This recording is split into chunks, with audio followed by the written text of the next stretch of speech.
Hello and welcome to Words of Wind, the once weekly podcast which we get together and discuss Game of Thrones because it's currently airing. Otherwise, we'd watch Game of Thrones and discuss it with you. Yeah. But fuck that. Fuck that. We're doing recaps, people. Recaps. I am joined, as always, by my friend and co-host, Chris. What's up? Hello. How's it going? I'm okay. How are you? Pretty all right, actually. This is a good episode, which We'll I'm get into surprised that. by. We're also joined by our guests, Anthony That's me. and James. Hi. And Calvin. Sorry, And Calvin. Dio. Yeah, Dio. Calvin. We've changed Calvin's name to Dio. You thought it was Calvin, but it was really him. Dio. It's always Dio. Fucking. Anyways, guys. That's probably loud. It was. No, it was. Let's get into this fucker. All right. All right. So, This is going to be a real change of pace, yeah, because... especially after last episode. Yeah, because I hated last episode, and I destroyed it with everything I had, and I peed on it, and then I Gross. remade it, and then I destroyed it again, Right. Gross. and then I pooped on it. Gross. You had the Lord of Light bring it back just so that you could murder it again. Hey, Thoros, get over here. We need you to reanimate this shit so we can kill it again. All right. So, opening scene is Jon arriving at Dragonstone, and he's on Yep. the beach. So let's go ahead and get in that. I'm alright with this scene. I have very few complaints with this scene. The main complaint is, man, that was quick. Yeah, he arrived really quickly. About a week. But I mean, everybody's been getting everywhere they need to go real quick. Yeah, they're very clearly having to cut some light travel time out. Yeah, which is fine. This Like I said, very minor complaint. This scene, I really liked what everything meant in this scene. This shows how far Jon has come as a person. He is willing to make deals. He's willing to give up his sword, knowing it puts him at a disadvantage just to move things along, opposed to doing the whole back and forth of like, we're keeping our swords. Well, you're not. Okay, well, we're keeping our swords. Well, I guess you ain't mean. Well, they're fine. You know what I mean? Instead of doing the whole dance, he's like, whatever, man. I don't give a shit. What are you going to do, kill me? Yeah. You know what I mean? If you kill me, he doesn't have to worry about the White Walkers. Exactly. So, and I also like the fact that you can tell he's very much sizing everything up, taking everything in. He's not missing anything. It's just that He's watching and observing too. exactly. He knows the score and he knows how everything's set up, but he's not really too worried about it. Right. He knows that what's she gonna do? Kill me? I dare her to kill me. You know what I mean? Like she needs the help of the North. She needs all the help she can get. Yeah, pretty much. And I like that a lot. Although I do feel like whenever they took Longclaw away from him, Jorah's heading that way now. Yeah. And I feel like Jorah's gonna like arrive and he's gonna be like, whose sword is this? And then he's gonna be like, and then they're gonna be like, that's Jon. And he's gonna be like, this is my father's sword. And then he's gonna vouch for Jon. He's gonna be like, Danny, Jon's the bomb diggity. My father wouldn't trust any man with this sword. Not even me. Hubba bubba bubba. Max, a whole new kind of bubble. So I feel like Is that your best Ian Glenn impression? I can't even do it in Glenn. His voice is too silky smooth. That very first thing you said, I was going to say, that's actually a pretty good Jorah impression. And then you continued. Yeah. But yeah, so like I feel like he's gonna come to Dragonstone and like vouch for Jon because he sees that. But yeah, I like it. I like that Jon's just kind of like whatever. Yeah. I know how this is gonna go, so I might as well just do the fucking thing. Yep. Excuse me. So I like that a lot. How does everybody else feel about it? I honestly I like that we get the funny Tyrion again. Yeah, I have a note here in a minute. It's taken us 2 whole episodes. Shit. Yeah, I have a note here in a minute. It's like Tyrion is funny again. It's funny. Tyrion and Davos both, one of my favorite parts of this entire scene. It was just that. It was Davos. Oh, yeah. You got Missandei doing her. This is Daenerys Stormborn, Queen of the blah, blah, blah, and like the list goes on. And then you got Davos over there going, "This is Jon Snow." We'll get to that in a minute. Oh. Because this goes Dragonstone Beach and then Varys Mel. Yeah. And then Throne. Oh yeah, I'm skipping. You're just a little fine. bit. But yeah, so I really like that. One of my notes that I like here is that it shows how different Jon is than Ned or Robb. Yeah. This opening scene, because he's not afraid. He has no fear. He's willing to give an inch. You know what I mean? He's willing to give an inch just so he can keep going and like actually talk to her. Whereas Robb refused to give an inch to anybody in ever. You know what I mean? He was steel. It's almost like the thing where it's like when they're talking about the Baratheons, where it's like, where he's like, that guy at Castle Black is like, Renly was bronze, pretty to look at, but it's not great in a battle. And Stannis was iron. You know what I mean? Yeah. It's fine to fight with, but it doesn't bend or give. It'll shatter before it bends, break before it bends.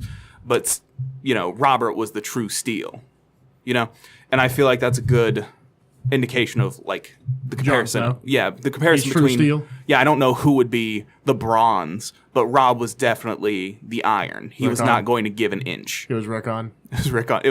Could be Bran.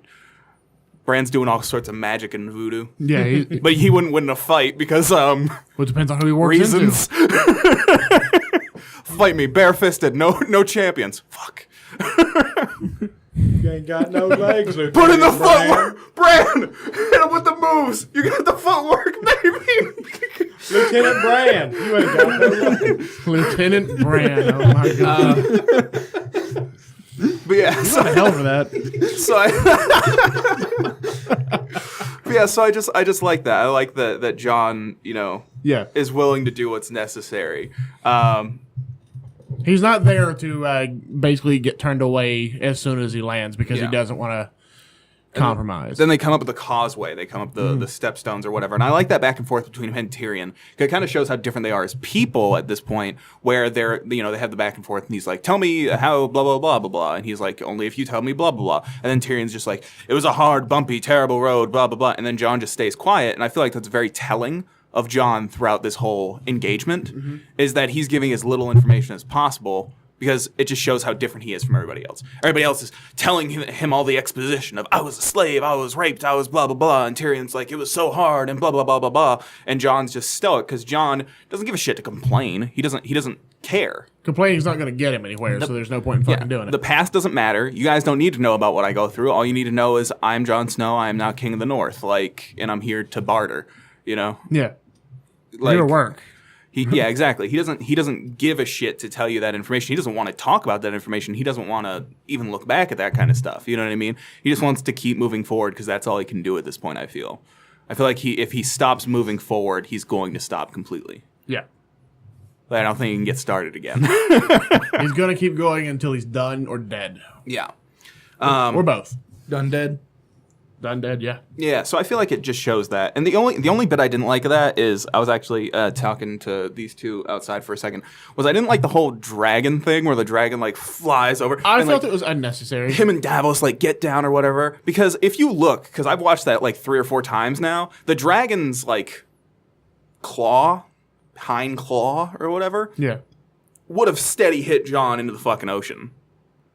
And they're trying to play it off as you could have just adjusted the dragon slightly and that wouldn't have been a problem or whatever. But I'm just that dragon would have killed him. I'm not sure if you saw how far that fall was and on the fucking rocks that he would have landed on, but he would have been dead as fuck. The only person that actually said anything was Tyrion, and he's too short. He's below the walls. He You wouldn't get used to it, but no one- you really don't. But no one else ducked. So it's I know what that scene's supposed to implicate is just these dragons are crazy, but blah, blah, blah. And it's just no, dude, he would have been killed and murdered. In my mind, it kind of made Jon seem like a pussy to me.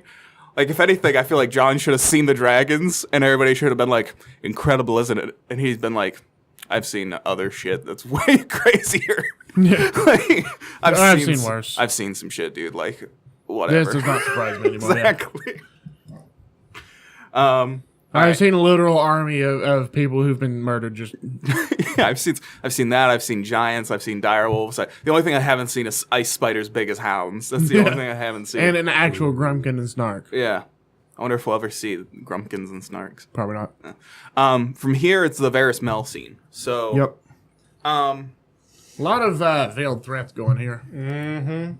what are y'all's opinions on this scene? I didn't have a whole lot in the ways. I really didn't either. I don't care about Melisandre, I and felt like that was a pointless scene. Varys really isn't doing it for me in the show. So Well, my thing here is I actually that is what intrigued me the most is this scene because they don't really explain jack shit.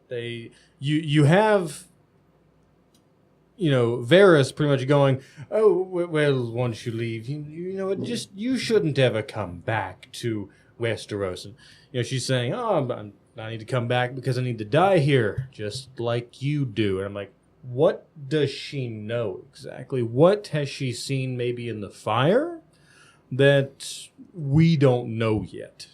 Well, my whole thing is like, so she just outright says, okay, I'm meant to die here the same as you. Okay, well now I know that her and Varys are both gonna die, so there goes those surprises like their death. Varys, but the thing is, I'm not really attached to either of those characters, so if they both die, I'm like, okay, cool. Whatever. I'm kind of attached to Varys. He's been a really interesting character since season 1. One of the things that annoys me about Varys is Varys has been playing all the sides or whatever. He just has since the beginning. Like, yeah, he's been in support of Targaryens, but he's been playing all the sides. And I don't like the fact that he is like... I don't feel like he dislikes Mel because she's playing both sides. That's, That's intelligence. That's intelligence. That's what you do in these situations. That's what he's been doing. Yeah. I feel like the only reason he doesn't like her is because she's magic. She's the fire magic. I absolutely agree. It's too much of a tender spot for him. Exactly. Is this oh, well, you're a fire witch or some kind of witch man. Cut my dangle off. I'm upset about it. Yeah. It's like, dude, listen, you heard Voices in the Flames. You believe in magic. Varys believes in magic. He doesn't like magic, but he believes in it. So if this woman is saying, hey, Daenerys Targaryen, you're needed for this thing, I imagine he'd be like, She's probably not wrong. she's probably not wrong. Like, I don't trust her. She's probably got some other motive, but Yeah. she's probably not wrong. Like, I don't know. It was just one of those scenes where they just threw it in there, I feel, because they had to pad the red time a little bit and keep you up to date on what other people were doing, like what Varys and Mel were doing. Yeah. That's my thoughts on it. Yeah, because obviously Mel's going to hide from Jon and Davos. Davos would cut her absolutely. fucking heart out Which of Sarah again. which is interesting because the thing is like, that would have been the scene that I want to see because Jon said don't ever come back to the north. She's not in the fucking north. Yeah. He has no So it would have been Davos being like, I didn't ever want to see you again. And be like, I'm not in the north. Like, I followed the rules that I was given, motherfucker. You're here. You're in my house. Like, that would have been the scene that I wanted to see, and they didn't give me that scene, is, like, them interacting again. And I think we'll get it before we will, yeah. Before like the next episode or two is out. I feel like Mel's probably going to die because she's going to have to range north for something. And Jon's going to be like, You came back to the north. Yeah, I told you not to. I thanks don't for think it's going to be Jon. I think it's going to be Davos. thanks for doing what, coming to the north, and doing that thing that I needed you to do, but you came here your own accord, and I did tell you next time I see you, I'm going to chop your fucking head off. Yep. It's just like, that would follow Ned Stark's philosophy almost to the T. He knew that Night's Watch deserter that came south. He knew he had to have seen something, He talked to Benjen, and Benjen was like, yeah, he was a hard dude. Like, he was a true ranger. He wasn't some coward. He wasn't, a craven. So he wasn't just some asshole that we decided to take north for no reason. Yeah, but he still had to take his head because those were the rules, and you broke the rules, fam.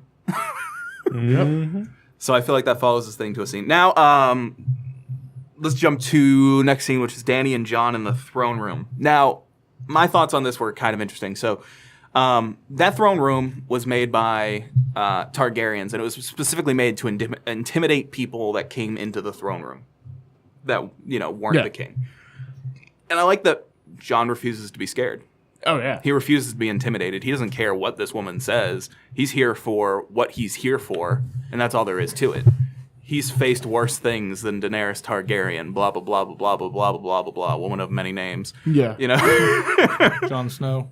King of the North. And I like that, the fact that he's just like, he refuses to be intimidated. Also, I really like that. So that I do too. Everyone does. I'm almost certain. That, in my mind, like, I feel like, everybody likes it because, that's funny or whatever. I like it because it just demonstrates how different they are as people. Oh, absolutely. It's Dany is all about, polarizing. Dany is all about the pomp and the circumstance, and John's here to get shit done, not she's- brag. Yeah, she's been given these things, and she's surrounded by this entourage. They're all like, "Woo, Dany, you're the best, woo!" And Jon is just Jon Snow.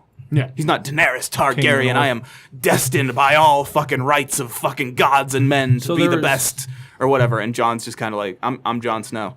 I was given nothing. I fought for everything.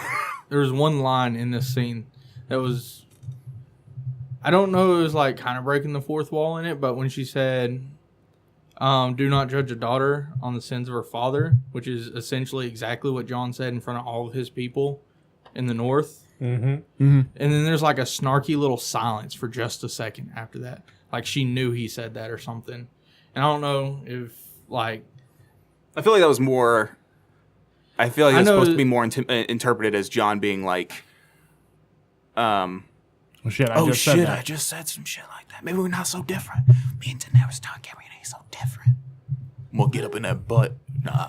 But yeah, the not a redhead. snarky, like, second of silence after it is what, like, killed me, because she was, like, right in the middle of a rant. And she says that, and then it's just, like, a little bit of silence, and then she goes back to her rant. I do like how after, you know, the funny scene was like, Jon Snow, King in the North.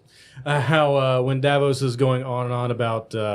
it's like he took a he was stabbed in the chest. He was brought back to don't talk about that to people. Like Jon just like don't talk about the whole resurrection thing. Yeah, I thought that was fine. How do I put this? I find it interesting that Jon's trying to keep that so low key. Yeah. I find it interesting that people that don't know he's trying to keep it low key purposefully aren't like saying anything. Like Mel has no reason to hide that fact. Hide that. She doesn't know that Jon doesn't want to be talked about. Yeah. And yet she's like, no, I'll hide that fact. Ooh. And then there's, Davos, and Davos slips or whatever, even though he knows Jon is purposefully trying to hide that fact. And it's like, come on, Davos. Come on, you're better than this. Stabbed in I don't the feel heart. like Davos would have slept with that. And the other thing that I don't like, I will get into that. That's a later scene. But yeah, that was fine. It was fine. I had no strong opinions really either way. It was just more like I can very much tell the show writers are like, let's keep that a secret so that's a big reveal and it'll change somebody's mind about something and everybody will be like, oh shit. Oh, they'll do the Sam from last episode.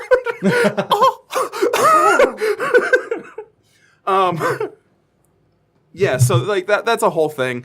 I also like, once again, this kind of does the thing I was talking about before, where Jon doesn't want to talk about, his past. He's not here to impress anybody. He doesn't care if anybody knows about his past. Whenever, Dany comes through and she's like, I'm blah, and this happened to me, and this shit happened, and blah, blah, blah, blah, blah, blah, blah, blah, blah. And then Jon just doesn't say anything. Jon has been, his love of his life has been killed in front of him. Basically most of his family's died. Most of the people he's cared about. He had to pretend to betray the Night's Watch. Most of his friends died at the Feast of the First Men. He then has his girlfriend shoot him multiple times, because he's always been, true to the Night's Watch or whatever. He then returns. Everybody wants to fucking head him because they think he's a traitor. Then the rest of his friends, for the most part, die when he's defending the wall. He gets the last couple friends he had fucking stabbed him in the fucking chest. So he then gets, bashes his head in on the fucking anvil, which is one of my favorite scenes by the Thenns or whatever. Goes through that whole bit. She gets killed in front of him, right? Next day, he's like, well, I guess I'm just going to go get murdered, but I'm going to take that motherfucker Mance Rayder with me because that's the only end to this. You know what I mean? And he's willing to sacrifice himself, and then he gets saved last second. Then he has to betray Stannis, even though he knows the consequences are going to probably be some shit or whatever, by shooting Mance Rayder through the heart, because Mance Rayder deserves better. Then what happens then? Then, he gets murked up. Well, he goes north of the wall. Hardhome happens. Yep. Then he comes back. Then he gets murked up. Then he comes back to life. He then kills all the people. He's like, I'm done. I'm finished. And then Sansa rolls in and is like, hey, help. And he's like, I don't wanna. And then Ramsay sends a letter that's like, listen, I'll fuck shit up if you don't help. And he's just like, all right, I guess I'm helping. He can do that with a mountain of freaking bodies and has to claw his way out. Then the Battle of the Bastards happens. And he's had the hardest run of anybody on this show. And he just doesn't care. None of that's going to help this current situation. You don't even know what I've been through. It doesn't really matter. That might be why he doesn't care for anyone to know about the whole resurrection thing. He doesn't want to have people to see him as something special. He doesn't want that to change their minds. He doesn't want to be deified or anything. He's just Jon Snow. He's Jon Snow. He's Jon Snow. Maybe that's actually kind of perfect if that's the way that, because that was like, Jon Snow. He doesn't need anything else. He don't want anything else. He's just Jon Snow, and he's fine with it. If you have to have a title, he's King of the North. Yeah. This scene, I don't really like Dany. I think she's fine. I think she's finally. I like the fact that she's finally starting to realize. I don't care for her in this scene. It's the scene later when you Yeah. can clearly tell that she's trying to compromise a little Yeah. bit here, but not. She's trying to compromise with a potential ally, potential enemy, but Yeah. not compromise her stance either. Yeah, I like the. That's my what I was about to state is basically I like the fact that in this scene she kind of learns that like. It wasn't solved by dragons or tits. Yeah, you can try and intimidate me all you want, but some people aren't going to be intimidated by you just because you're a name. You might have been a name in Essos because you did some shit or whatever, but here in Westeros, you're No the one Mad gives a King's fuck. daughter. Yeah. Like, that's who you are. None of these fancy titles are going to get you anywhere. You're not going to intimidate me. I'd face Dragons worse aren't. things Yeah, than you. dragons aren't going to scare Jon Snow, and tits probably ain't going to work on Jon Snow because he's got way more important shit going right now. He could have way better tits if he wanted them. Yeah. He's Jon fucking Snow. You seen him? You've seen that motherfucker? King of the And he's North. King of the North? Woo! Yeah. Bitches be crazy for that Kit Harington. But yeah, so I thought that was kind of interesting. I also like the fact that he didn't bend the knee. Yeah. That shows that like he's still like the wildling is still in him. You know what I mean? That little bit of Yeah. wildling is still in him. Like he's never gonna bend the knee. Oh yeah. I was like, if Jon Snow bends the knee in this scene or this episode, I'm fucking done. Like Yeah. I'll watch a I like 4-minute his line about recap. bending the knee, though. He's like, if I shouldn't judge you on your father's sins, then I shouldn't have to hold up to my Yeah, like, my past. ancestors' vows or whatever. Yeah. Yeah, that makes sense. That's the thing is that Danny has no. I don't understand. So I'm gonna rant for a second. It's just straight up, don't be a fucking hypocrite. I don't like when Danny is like, I'm the rightful heir to the Iron Throne. Oh yeah? How did you guys get the Iron Throne? We conquered everyone. Okay, and that made you the rightful heir. Yes. Well, Robert conquered you. So how are you still the rightful heir? Well, he's a usurper. Aren't you a usurper of multiple thrones then? It's the chicken and the egg. It's the same Yep. fucking thing. You have no rightful claim to the throne. You can take the throne, and that's fine. If you said, I'm here to take the throne like my ancestor before me, fine. But I don't like the entitlement. Like Yeah. it's the same thing with all the people who are like, I'm the rightful heir. Why are you the rightful heir? Because I said so. Because I said so. Well, no, there's no rightful heir. You know who the rightful heir is? Gendry. He's the only rightful heir. That's the only person I ever want to hear say some shit like that. He's the only living Baratheon. He's it. Well, here's the thing. And he's a bastard. But he would be next In in the line. books, technically it would still be Stannis because an elder brother. Well, Stannis is alive, but Stannis Yeah. is dead now. In the the show. books, Yeah. Stannis would still take priority because an Yeah. older brother or a younger brother is still going to take priority over a bastard. Well, yeah, son, so- in the books, it's Stannis, But, yeah. then Shireen, because Shireen's still alive. And then Renly's dead, so you don't have to worry about that. So then it would be Robert's bastards, which would be, who's still alive? It's Gendry, Edric Storm, and then the girl. yeah, I don't know. Edric Right? Storm sounds like a superhero name. It's something Stone, Maya Stone. Yeah. I want to say. And then from there, then it's up in the air. But either way, at this point to determine, really Cersei shouldn't have had the throne. She took it by force. Yeah, Or whatever. like everyone else. And everyone here's else. where I'm going to put a hole in your what you would like to hear. There is Cersei took it by force. She's conquered. The Yeah, throne. exactly. Therefore, at this point, no Baratheon has right to the throne because it's been Well, here's conquered the thing. yet again. Well, that's the thing. In that case, no one has any rights to the throne. You're always going to have to take the throne by force. Exactly. But I'm just saying, Are you saying it's a Game of Thrones? the only reason. Well, the thing is, she also didn't take it by force. From She just technically, kind of filled in a power she's vacuum. the only person that's left. She All filled of in a the power vacuum. Baratheons are killed. All the Lannisters are killed. She's the only person of the royal family that's still alive. Yep. So, from a technical standpoint, she didn't take shit. She inherited it. Either way, in this situation, this wouldn't have happened. In actual Westerosi, they would have, had a great council. Yeah. And they would have picked somebody, but that takes up too much time. And if anything, Dany has no rights if Jon is actually a Targaryen in the books, because he's Rhaegar's kid, thus he would have priority over Yep. Dany. So really, she has no fucking legs to stand on, is what I'm getting at. Here's my real I'm question. sick of it. Sick of it. Once Jon Snow's parentage in the show is revealed, do you think they're going to keep calling him Jon Snow, or do you think they're going to switch all of a sudden to calling him Aegon? No, they'll still call him Jon. You think? They might call him Jon Targaryen. You think? Maybe. I don't think they should. I don't think they should either. Honestly, at this point, If they're going to go with the R plus L equals J, I think they should just hedge their bets and just switch him to Aegon. at this I guess that's my new name. at this point, you know what I'd like? So they just never even revealed his Yeah. parentage. They're not going to do that. But if they would just not reveal his parentage or whatever, so it's kind of like a thing where it's just like he by every right should be king or whatever, but it doesn't matter. Yeah. That would actually be a really awesome twist on it all, like is to have something happen where Jon ends up dying and he dies never knowing. You know how to get me to love this show again? Just fucking murk somebody. Just out of the blue, no build up, just murk them. Just Dany opens the door and she gets hit with a crossbow bolt in the fucking chest. Arya, I don't give a shit. A main character that we know is like safe. You know what I mean? Just fucking murk him out of the blue, no warning, no foreshadowing, no nothing. Just fucking kill him. That's how you get me on board, Dan and Dave. You bunch of fucking idiots. Yeah. Pussies. All right, anybody else got anything to say about this scene? No, I'm good. All right, now, your favorite scene, James. Theon being rescued from sea. He should have died in that ocean. That being said, what else came of it? They clearly knew Yeah. that he bitched out. Oh, yeah, the entire. I tried to save her. knew. If you tried, You- you wouldn't be here. Yeah. Exactly, and then they're just stepping over. It's like, you know what? You're not even worth it. We're going back to work. No, here's my interesting thing about I'll leave the you there Ironborn. frozen and blue on the deck. Yep. The Ironborn inherently are hypocrites. And what I say by this is they're all about the iron price. The iron price. You gotta kill people. You fight to the last man. We are Ironborn. We're unstoppable. But they've bent the knee multiple times Yeah. to multiple people all the time.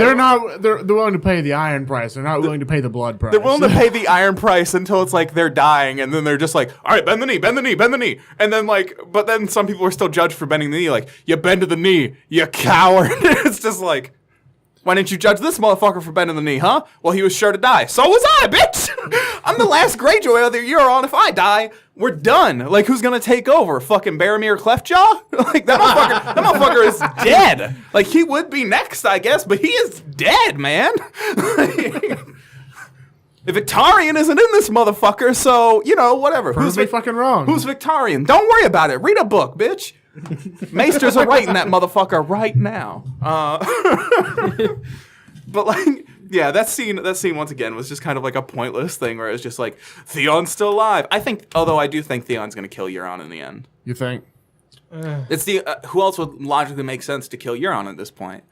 Like, because the thing is, they're not just gonna let Joe Schmo, whoever the fuck, kill Euron, right? I could see Cersei What if they betraying him. did?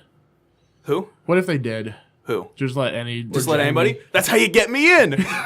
This next episode, he's going to do some shit or whatever, and he opens a door, and it's just Jorah there, and he's just like, the queen sends his regards, blah, claw, and he's just fucking, and he just dies right there. That's for my Khaleesi. I love that in this next episode, Sean Connery is taken over as Jorah Mormont. You know who I think would be the best candidate to kill Euron? Who? Sam. Sam. Sam. You know what I think? Why? Because he just meets him and he doesn't fall to the like Sam doesn't get grayscale, but he's got it on him. He like touches him somehow, like shakes hands or something. So and then he's like the grayscales Magic up and Johnson just of fucking- grayscale. If we're going like the dream He's patient fantasy zero. of how to do it, then Sam should tap him on the balls. Like he should go in for like a prostate or something like that. And Sam just like is like, okay, cough for me. And he's like, "Cuh." And then he's like, oh no, my giant cock. Whatever he said last season.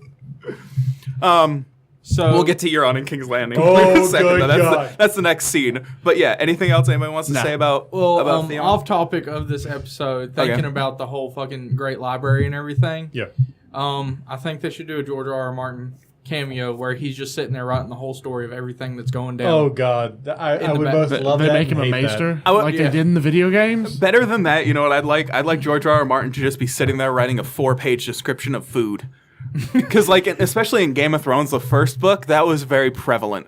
Of just him doing, like, 2-page descriptions of a feast of just, like, and the apples were floated in butter and they were delicious and blah, blah, whatever, and they were glistening. And it was just like, Jesus Christ, dude, no, calm down, He George. was hungry when he wrote that one. Have Sold you seen it the yet, size so of the he man? was still like a starving artist. Well, this is 20 years ago, so he might have been thinner. Was he a thin man back in the day? I don't know. I want to say he was. But either way, Ain't nobody born Still. fat. I don't know about any of that. I've seen some fat babies. I've seen some fat babies. I've seen some fat babies, boy. Ain't nobody born fat that stays fat forever. I don't know about I that. also either. disagree with that. Prove me wrong. Metabolism got to catch up somewhere in your life, at least for like a year or something. Anybody got anything else No. in this scene, the Theon scene? All right, then let's go to Euron and King's Landing. Theon scene was useless, so. So Is this the bringing back the sand yeah, the snakes? sand snakes, and then it transitions into the scene in the sept, not in the sept, in the. There's a young George R. R. Martin for you. Okay, so he was never like real thin, but No, he wasn't no. as He's portly. been wearing suspenders for his entire life. Yeah, he loves. He looks a them. lot like Skylar in that picture. Kind of, yeah. Oh, yeah. There's some pictures right there. Well, he does look a lot like Skylar. So it's like if you took my mind and put it in Skylar's body, And throw some glasses on that bitch. and through Especially like right there. he looks The like hair's a little dirty, he looks but- like Skylar had sex with who's that murderer guy? Charles Manson. A little bit. Yeah. Okay then. They got the same like wispy mustache. Yeah. You heard me, Skylar. yes, So- I know you're proud of Euron it. in King's Landing. So Euron bringing the Sand Snakes into King's Landing. Let me tell you something about Euron. He's the MVP of this season. He's the best. He's the best character this season. Every time he's on screen, it's a delight. He steals the damn show, and I love it. Like him, like just gloating on horseback. He's like, "Look at him! They're cheering for a Greyjoy." And well, We all know it's how I just- feel it's about just- about Euron. I don't care. You don't like him? I hate him. I like him, man. Like he's obviously much better in the books because in the books he is like crazy. Yeah, the thing is, like, Chris has he's filled me such good- in on his mentality in the books and like his whole god complex. I feel you can still see a little bit of that god complex in his TV show persona. He's less dark. He's more comical. Yeah, In the show is like the main change there. Like he's still as full of himself, I feel. He's just more he's less like blood magic and nail you to the front of my ship and fucking give you drugs and make you worship me or whatever, and more of just like he's more like a dude bro, you know? He's more of like a real person opposed to like this fucking psychotic dark wizard man thing. And if they want to do psychotic dark wizard I'm all kinds of 100% in. in. Yeah. If he just fucking takes Yara and nails her to the front of the ship and fucking is using her blood to track a kraken that's gonna rip down some ships or some crazy shit like that, I'm like, I am all sorts of in. Let's do this. now, if they were to do something like that with him, if they start to veer him towards psychotic, Lovecraftian psychopath, would that win him back to you, Chris? Or is it too I realize late? the listeners can't see. who Has won. that No. ship sailed? Oh, Is it the mutton stash? That ship has sunk. I hit my elbow whenever I was going to lean, but I powered through. It wasn't very funny, was it, Matt? Dude, it wasn't meant to be funny. Y'all's Greyjoy puns are cracking me up. oh. You were much more pleased with yours than I was with mine. Okay, so yeah, Euron riding through the streets with the sand snakes and whatnot was kind of cool. He's drinking it in. It's interesting. But the You're not gonna sail me on your own. Chris, you're on a streak. This is terrible. I shouldn't have made that first one. I shouldn't have made the I first one. resign. I'm done. I fucked up. I fucked up by doing a pun. I forget because like I don't Fuck, am I find. doing a pun around Anthony? I don't like puns in general, and I just made one because it was low hanging fruit, like it was very easy to do or whatever. I didn't actually expect it to be funny, but I expected it to stop. I apologize, listeners. I'll never do that again in the future. Listen, I will never bypass an opportunity for a pun. And then when you do it, you'll be Victorious. Victorian. It was a stretch, guys. It was a stretch. I I was- give It was a to you. stretch, but it was a stretch, but it made it work. All right, so I was gonna say the next part was them getting into the actual yeah, throne room, right? so that's what. So they go into the throne room. Not a whole lot is said outside, like a couple of lines here or there or whatever, and Euron's gloating. But once they get into the throne room is when things get pretty interesting for me.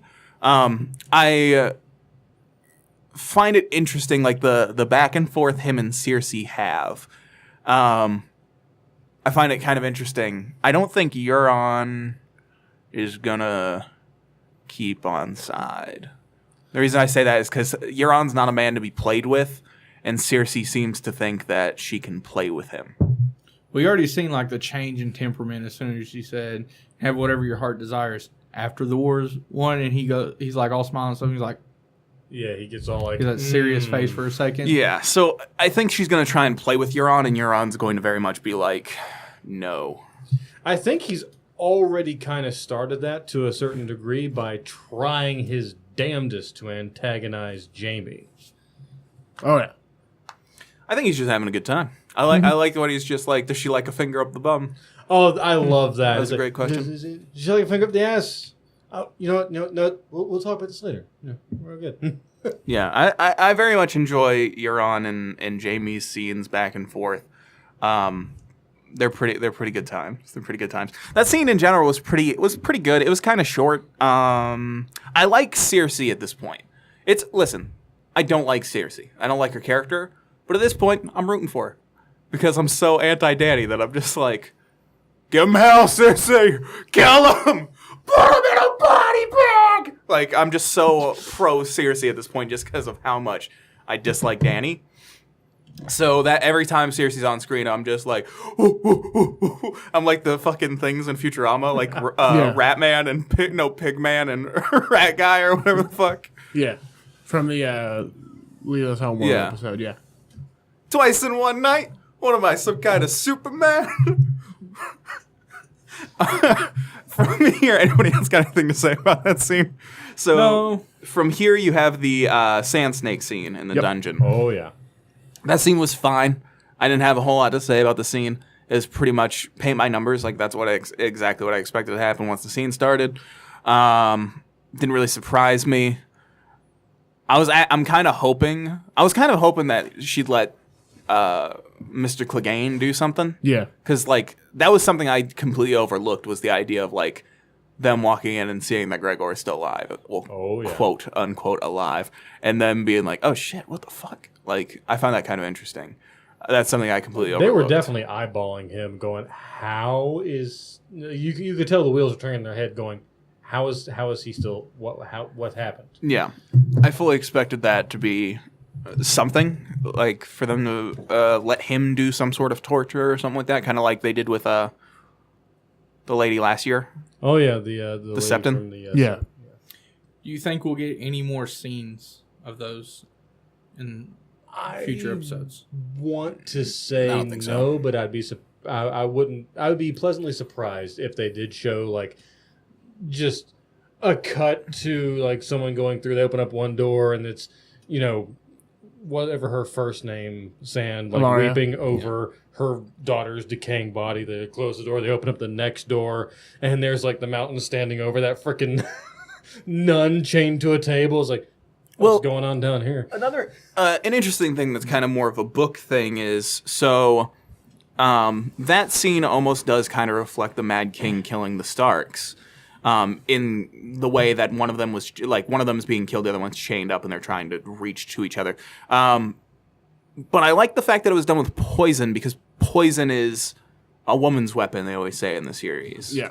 So it's It's kind also of the Sand Snake's weapon. So. Cersei's, kind of deal. You know what I mean? Like, she's all about fire in the books as well. But so it's kind of interesting, the reflection there. I might just be reading too much into it. But if that was purposefully done, it was kind of an interesting thought. I feel like it probably was. They're doing a lot of like hinting at things that took place that you're not really expressly told in the show. And I think it's just to like. I just want to say one thing. As a way of administering poison, that was probably the least effective way. Because... Well, that's how her daughter was killed, that exact way. Yeah. But I don't see how it would be very easy forcing liquid into somebody else's mouth. It Well, wasn't. it's not absorbed. It's absorbed through the skin. Is it? That's why she had to drink a potion afterwards, an antidote. Because she was also already poisoned, technically. Mm-hmm. Yeah. So it's one of those things where it's just absorbed through the pores, like, and there's no stopping it. Like, once it touches something, it's in, unless you antidote it. Yep. Oh yeah. Unless you use one of them antidotes. I Them definitely thought Beedrills that will was kill you. that was a ruthless scene, though. Overall, You got that. I didn't. I said them Beedrills will kill you. Oh, yeah. But yeah, it was fine. The next scene I actually really like. This Well, is the The Jamie sex scene. And Oh. I'll tell you why I kind of like this. Not so much the sex scene, but the next morning after. Because you never see him and Cersei just together. sidetrack. We were really hoping that, for like an impossibility here, that she hadn't like got all the poison off her lips and Jamie just gets accidentally dead. See, what I was hoping for... Because I was been like, listen, if that were to happen, I'd be so fucking sold because it would just be hilarious. Jamie's my favorite character, and just having him get murdered like that. This is how it goes down. So, boom, she poisons Jamie, right? And he's like, and she gets poisoned or whatever, right? Knock at the door. He's not dying yet, right? She opens the door. Some rando's there with a crossbow. Bow! Shoots her in the chest. Oh, God. And then Jamie comes up and he's like, oh, my God, you're dying or whatever. And he has his hands on her throat. And then they both die right there. Boom. Yeah. Done. oh snap! That's how you shock me, Dan and Dave. Shock me. Prove to me that you aren't pieces of shit and you suck at writing. Yeah. By the way, did anyone else notice during the little the sexy time there when she got down on her knees and went down on him? The whole like joke that Euron had earlier with the finger in the ass. Did you notice her hand getting really, really close to his ass? I actually was not looking at the screen during that point because I don't remember this. I was fine. checking my auction house on Final Fantasy, actually. I know. Because It was I'm still fine. not completely sold on the show anymore. My the actual sex scene, like, I can glance over it. Back to what I was originally saying. I find it interesting actually seeing them just together. Oh, yeah. Yeah. Because you never see that. Like, anytime they're together, they're discussing some crazy tactics and this is happening and blah blah blah blah blah. They're never just together alone, not having like just in a relationship. You know what I mean? You never have just quiet time with them, just being like reading the newspaper and talking.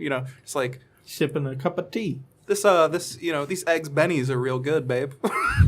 Like you never see that. So like I very much liked that moment. You know what I mean? Yeah. It gives them more of a real vibe. You know what I mean? It humanizes them. It grounds it more. You know what I mean? Because like everybody can immediately be like, they're brother and sister and they're fucking, that's disgusting and blah, blah, blah, blah, blah, blah, blah. But like seeing Jamie in that moment, like when he wakes up and she's still sleeping, he's looking at her, you can feel the love there. You know what I mean? You can feel that this isn't just like some weird kink. You know what I mean? And yeah, it's gross and weird, but like Targaryens married brother to sister. Like no one questioned that shit forever. And Tywin married his own cousin. You know what I mean? Like incest is pretty reg in the Game of Thrones universe, but people want to write off Jamie and Cersei really quickly just because you don't see that anymore. Like that's not, none of the other characters really incesting it up on screen in book. You know what I mean? But it's a very common thing throughout Game of Thrones. So I do It's like a that common way thing of, in like medieval times as it is. yeah, anyways. keep bloodlines pure. I mean, the British royal family was incestuous for years and years. Yeah. I mean, how else do you explain those T's and ears? You know? So, I don't know. I just like that it grounds them and kind of shows, like, this is an actual relationship. You can write it off as, like, gross, or whatever, but this is an actual relationship where, at least not just Jamie... icky. Yeah, at least Jamie truly cares about Cersei on, some level, I also like the fact that Cersei just didn't give a shit. She's just like, he's like, no one can see us like this. And she's like, everybody fucking knows, dude. Like, no one cares. I'm the ruler of the Iron Throne. I do what I want. Yeah. Dare somebody, since I blow up Baylor, what are they going to fucking do? Huh? They going to come at me? Ooh, bro. Shame. I'll blow them the fuck up Ooh. too. All right? I'm Yeah. a savage through and through. Seriously, baby, all day. What? I got a giant crossbow. I'll fuck them up. I got man hair, bitch. What? And it's starting to look terrible. Starting to look at like murder face. So yeah, I just kind of Hardcore. like that. It kind of grounds their relationship. From here, we transition to the scene with the Iron Bank, which once again was just kind of a Yeah, I filler don't scene. care, I didn't yeah. really Oh, care yeah. much about it. Maybe a little bit of foreshadowing, but The thing is like I don't care about the Iron Bank in the show.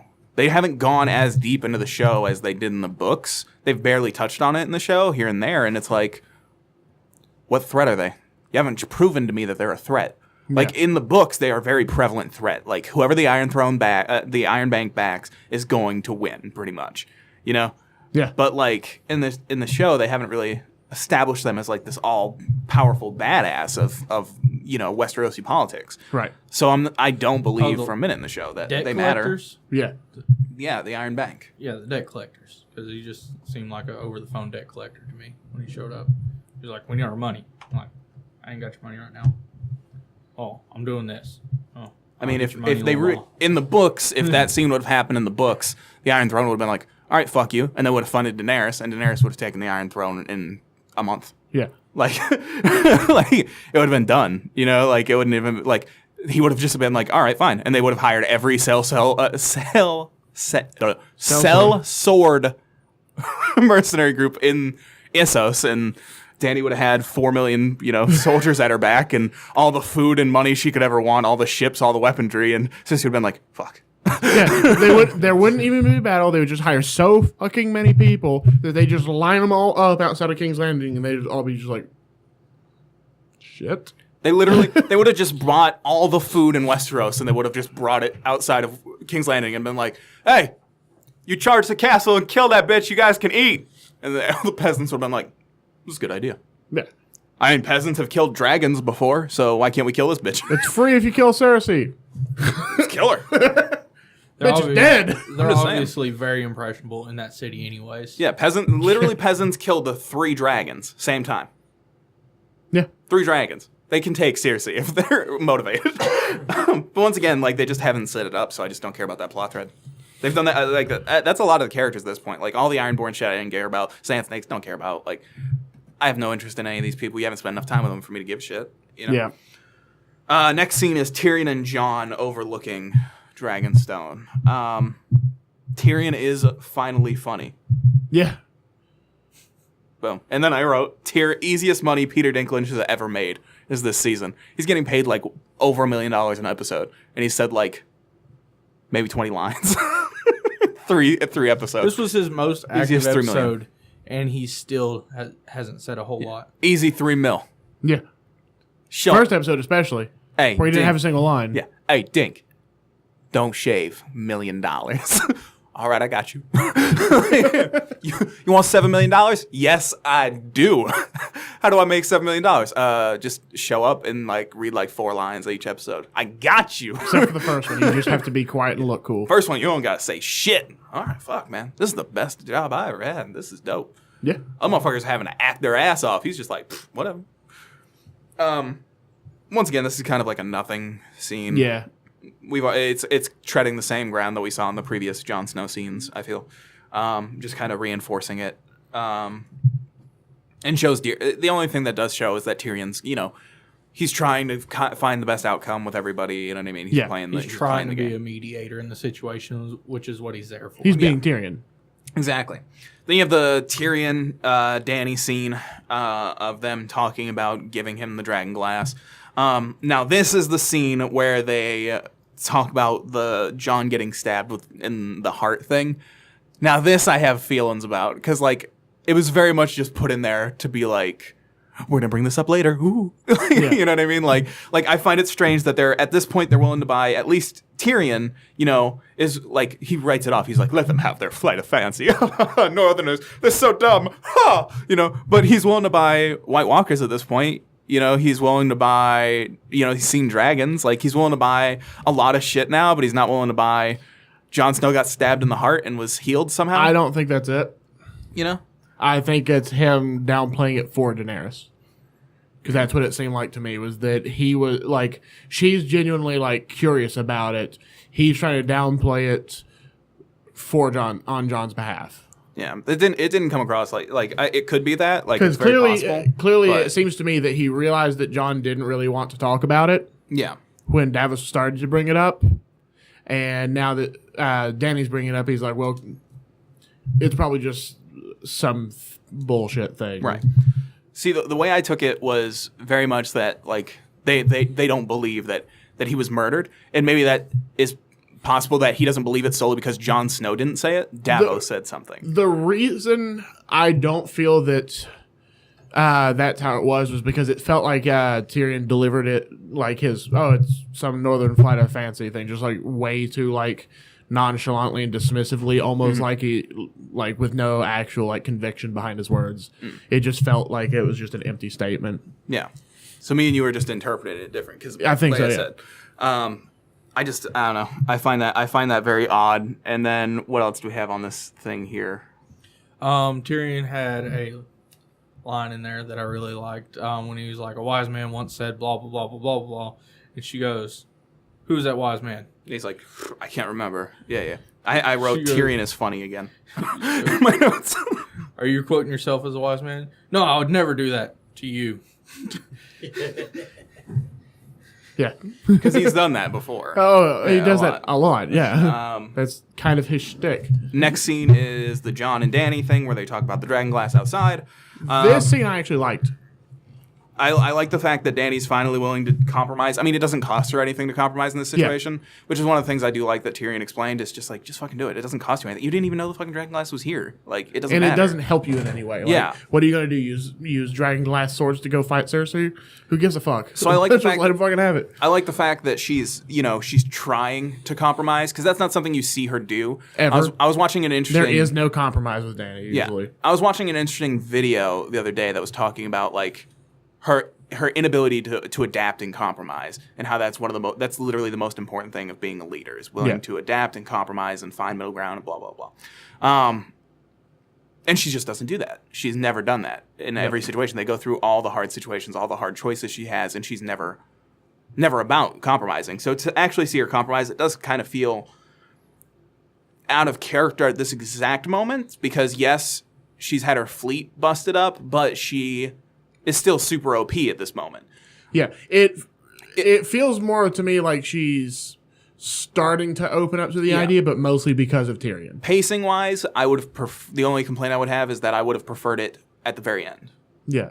Very end after the Olenna scene, but of course they wanted the oh shit scene. You know what I mean? At the end, being like, oh shit. But like that would have made a lot more sense in my mind if like she gets word of like what just happened and she's like, Yeah. I have nothing fucking left. I have to start compromising here. From here we transition. You guys have anything to say? No. Cool. No, that was pretty standard scene. Sansa and Bran reunite. Once again, My main it's fine. I was gonna say first, wasn't it Sansa and all them walking through while she was actually trying to like plot Yeah. and be That's all a the same proper scene. adult? It's the same scene. So Sansa and then Sansa Bran is under that in the Okay. Weirwood. My bad. So Sansa is walking with Littlefinger. I'm hating what they're doing with Littlefinger, man. he's become Grima Wormtongue, and I just don't give a shit. He's not doing anything. Like Yeah. the whole thing about Peter Dinklage, Baelish. Peter Baelish. He's a mover. He's a shaker. You know what I mean? He's always planning something. He's always got irons in the fire. He's willing to change the plan up on fly. You know what I mean? He's always moving forward. He's never stopping. not baby. doing it anymore. Yeah, he's a shark, and sharks don't have necks. Like, that's what he's about. You know, he's a hustler always. You know, but he's not doing any of that. Yeah. You know, which I don't really like for his character. I don't either. I don't like that he's so ruled by pussy that he's just like, shit, I really want to fuck this girl. Whatever you need, baby. Whatever you need. I know you hate me and you most likely gonna kill me. I'll let you finish. But, you know, Sansa had one of the greatest booties of all time. Yeah. I just don't like it. Like, I just don't like what they're doing to him. Yeah. Possibly he's still sitting there just like plotting his next move. Maybe he already has his next move in place. He's just waiting for the perfect moment. I don't know. I'm not so quick to felt write like him his off little just yet. but- Monologue kind of deal where like it zooms in on his face and he's like, everything that's happening is everything that will happen, blah blah blah. Like I almost felt like that was almost pointless. See, I would have liked that if they would have made him a mover and a shaker like he is in the books. Because that makes sense for his character in the books. Of I do everything in my mind. Every battle, whether I'm fighting it or not, I think it through so I know the possibilities. I know what's going to happen. You know what I mean?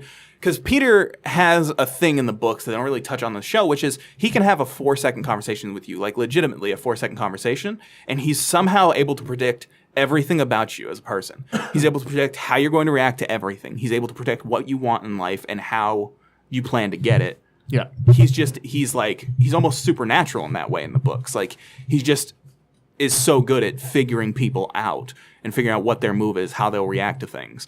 And so that does make sense for his character in the books, being Yeah. like, I fight every battle everywhere in my mind always. But in the show, I feel like they're still trying to do it. They're just not writing it well for that.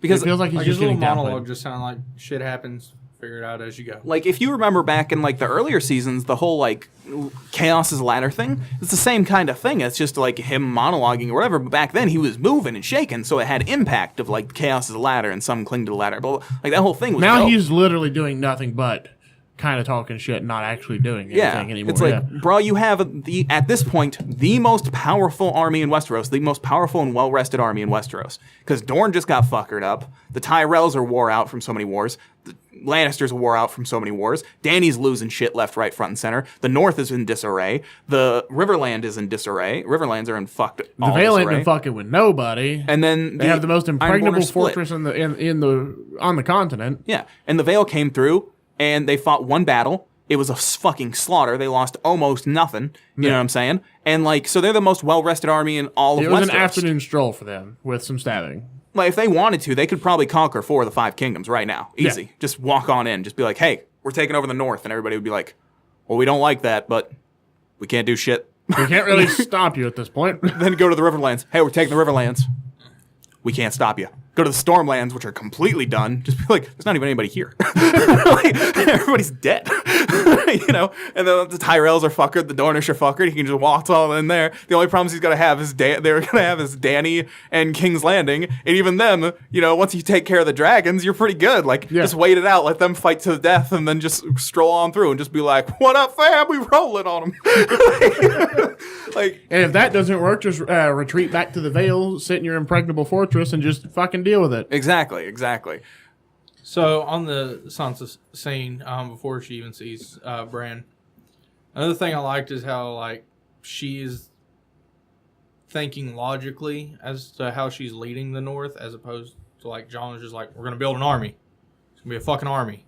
And Sansa's like, we need to go ahead and start bringing grain in because if this shit falls apart, we don't want to have to carry cartloads of grain all at the same time and all that stuff. She's thinking more like a Stark in the way that she is going to make sure they survive winter. She's not having to handle the war. That's John's thing. Yeah. She's handling all the other She's shit. handling the people. Winterfell. Yeah. She's handling the actual governing of the Yeah. North, while Jon is more a wartime commander. He's trying to rally and get everybody prepared for this fight they're going to go into. Yeah.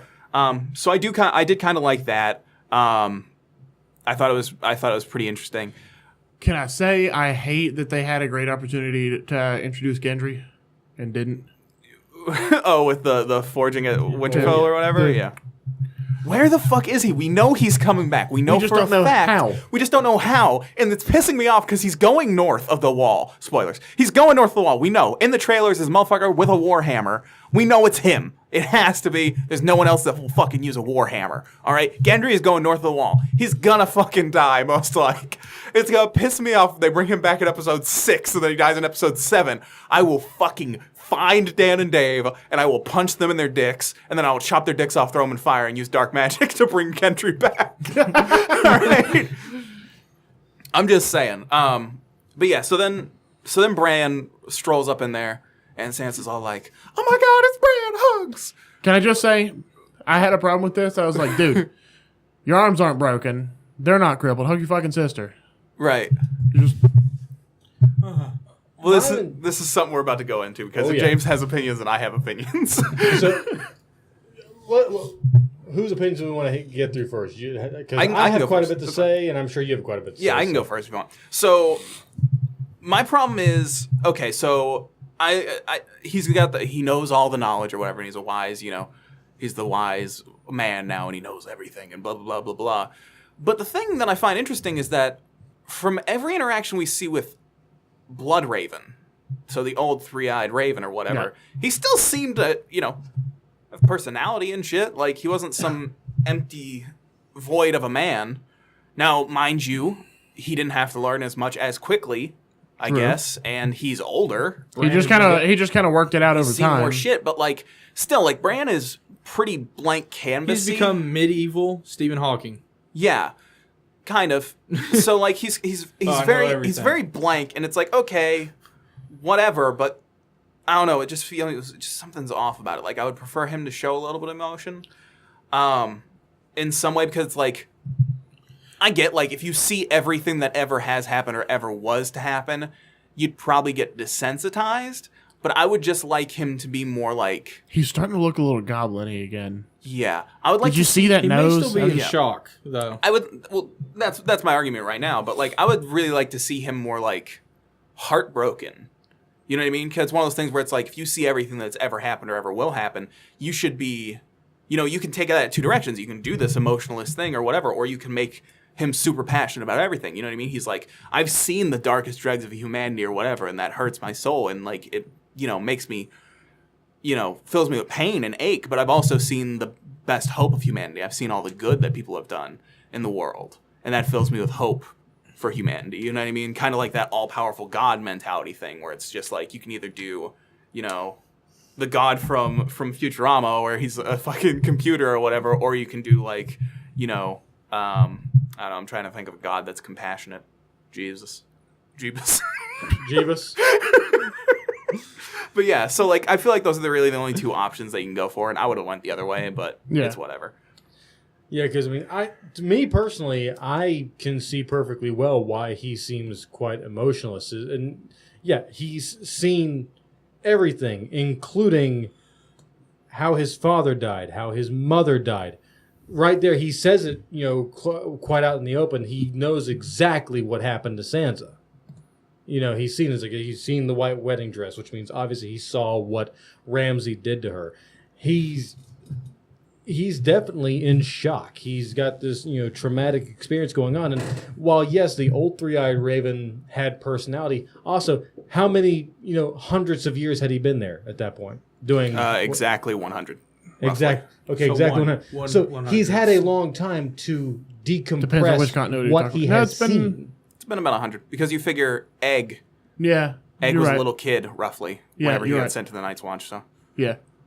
But yeah, he's had a long time to decompress what he has seen. yeah, Bran, not so much. It's almost like if anyone's ever like read the comics, the Watchmen, Dr. Manhattan. Well, real quick, to be fair though, pretty sure he said he's been there about 1,000 years in the show because they're not writing it the same way that he was Brendan Rivers. yeah. Well, that's the interesting thing about Dr. Manhattan though is Dr. Manhattan. So Dr. Manhattan puts out. Listen, I hated the Watchmen, so I don't know dick about it. At the start of Watchmen, he's written off as this, you know, all-knowing, all-powerful, completely distant from humans. But that's the whole point of the story. Is like, by the end, he believes in humans more than anybody. He's willing to do whatever it takes because he knows He's that humans racist. are capable of By whatever. the end, we very well may get a similar setup with Bran. He's Yeah. Racefelger? Okay. I don't know what's happening. But Final Fantasy. the other thing I don't like about the scene with him and Sansa is when she's like, explain what being the Three-Eyed Crow is to me. And he's like, I can't. And then he like talks some philosophical bullshit. It's just like, just talk like a normal person. Be like, there's a magic man in a tree. I'm And now the Magic Man of the Tree. I am now the magic man in the tree. I'm a different guy though. I'm like that was a different person. Like it's not me. I wasn't the old magic man. There was an old magic man. Like here, I'll explain it real There's an fast. old Let me start magic over. man in So me. So do you see why? no, because the thing was he came in. I already had my shit all planned out and he fucked me up. So there's an old magic man, right? He saw everything through the werewoods. I am the new magic man. He taught me some shit. I see everything through the werewoods. I've seen everything that's ever existed. And then she'd be like, that's crazy. And then he'd be like, yeah, I know. I got a bunch of dope ass powers too. Check it. So, white wedding dress, right? That shit was crazy. And then she'd be like, oh. And then she'd Samwell and she'd do what she did. And it's just like, all right, you got a perfect understanding of everything now. Like, Magic Man had some powers and shit like that. He saw everything that ever happened or ever will happen. I'm that guy now. Mantle passes. All right. By the way, I can Hodor people. By the way, Hodor. Apparently, I made Hodor. He wasn't always retarded. I do like the fact that there's none of that like I have a bunch of crazy superpowers, and then people are like, you don't have crazy superpowers for shit, and then he doesn't prove that he has superpowers. Like I hate that trope of being like, I can see the future. You know, you can't see the future for shit. Somebody's about to throw a dime at the back of your head. Bullshit. You know what I mean? No one ever does Look that. over there. Yeah, no one ever does that shit. It's always like, I can see the future. Oh yeah? Tell me my future. I can't do it right now. It's always some shit like that. So I like the fact that he's proving shit immediately. Like Yeah. people are obviously questioning him. He knows they're questioning him. So he's just like, Well, to be fair, if he's seen everything that has and will you got happen, raped. If he's seen everything that has and will happen, then he's had ample time to work out exactly. So I like that there's none of that shit of people like doubting him, being like, you don't know shit, and then he's just like, I can't prove it right now, but I'll prove it later. Here's what it is. Here's why Brandon's so distant. He's seen all these questions and everything that's about to happen. He knows he's about to get the questions. bored. He just hasn't thought of a good answer yet. So he's just like, Or maybe he's just bored. Like he knows the part that he has to play. You know what I mean? Yeah. So he's just living through the motions now. He's just like, so like, or maybe it's hard for him to shit tell happened. which realities or like which timeline is like the current one. the darkest timeline. Yeah. But yeah, that was my only other problem with it. It's just like, just talk like a normal fucking person. Like you can explain that 4 sentences. Boom, you're good. Like Sansa's not different. retarded, despite Yeah. what I would like to think. Like, she's going to get it if you tell her. I'm a magic man. Prove it. Here's some shit that happened that no one else knows about. Oh fuck, you are a magic man. I fucking know. I told you I was a magic man. Can we move along, please? Like, let's not get hung up on the fact I'm a magic man. Let's go. Let's keep I it need moving. to go. Now he just You needs a can stay yellow on the outfit and to go, like, up here at weird times and fuck with people. Yo, where's John? He's gone. Send a raven. Like, that's what he should have said instead of being like, I need to talk to him. He should have been like, send a raven. He's Targaryen. What? yeah, he's Targaryen. So he's not a Stark? No, he's Stark too, but he also Targaryen. Just let him know. He's like, both. Just inform him, man. Well, why is he gonna believe me? Tell him I'm a magic man. He won't believe that you're a magic man. Say, You I know know you're nothing, good- Jon Snow. I know you're really good at oral sex. Boom. I don't think he'd want to hear that from his It would prove it. 15-year-old brother. He only fucked one girl ever, and she never talked about it with anyone.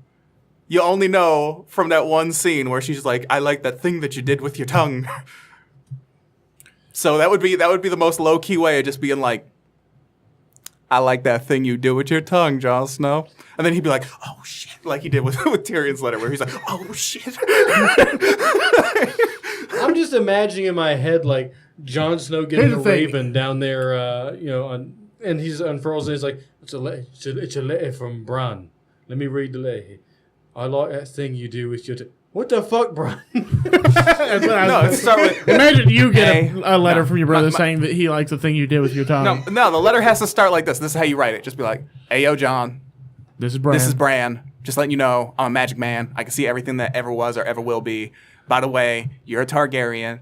If you don't believe I'm a magic man and I saw this shit, here's some proof." Some ginger bitch says she likes that thing you did with your tongue. Ingrid says she liked the thing that you did with your tongue. Also, I know about that birthmark on your dangle. P.S. I love you. So moving right along. So next thing is Jorah and Sam, which is And Horace Slughorn. yeah, and so Horace Slughorn. So, in the scene was once again, it was fine. I don't like the fact that Sam still didn't tell him like, "Hey man, your dad said go join the Night's Watch. I'm out." Like he didn't mention it. Like I don't like the fact that he didn't mention it. I do like George was like, oh no, I just got better.